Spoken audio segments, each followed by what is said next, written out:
एक दिन की बात है, भगवान विष्णु गरुण जी पर सवार होकर कैलाश पर्वत की तरफ जा रहे थे। तभी रास्ते में गरुण जी ने देखा कि एक ही दरवाजे पर दो बारातें आकर ठहरी थी।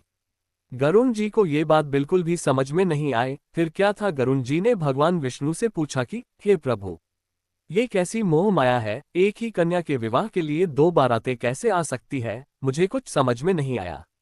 तब भगवान विष्णु ने कहा कि गरुण, तुमने उचित कहा, दोनों बारात अलग अलग जगह से आए हैं, जिसमें से एक बारात पिता की पसंद से आए हैं तो दूसरी उसकी माँ की पसंद से आए हैं।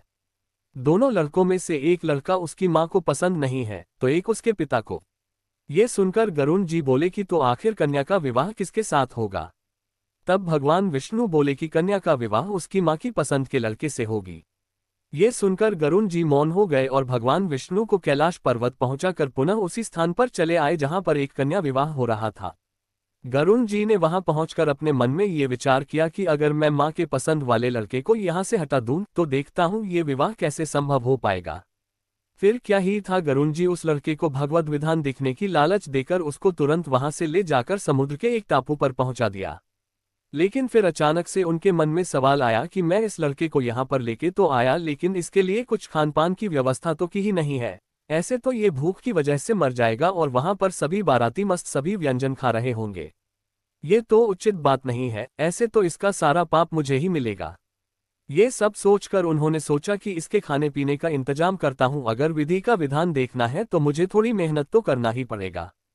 और इधर कन्या के घर पर वर के खो जाने की वजह से उसकी मां निराश थी, लेकिन फिर भी वो अपने फैसले पर अड़ी हुई थी। अतः कन्या की मां ने युक्ति लगाई और उसने अपनी कन्या को वर पक्ष के घर जाने वाली फल फूल व मिष्ठान के टोकरे में बिठा दिया और उसके ऊपर से कुछ और फल फूल रखकर सजा दिया। उसकी मां ने ऐसा इसलिए किया कि वर पक्ष के लोग उस टोकरे को अपने घर ले जाए और लड़के को खोजकर उन दोनों का विवाह करा दे। और कन्या की मां ने अपनी यह बात किसी तरह से अपने होने वाले समधी यानी लड़के के पिता से कह दी।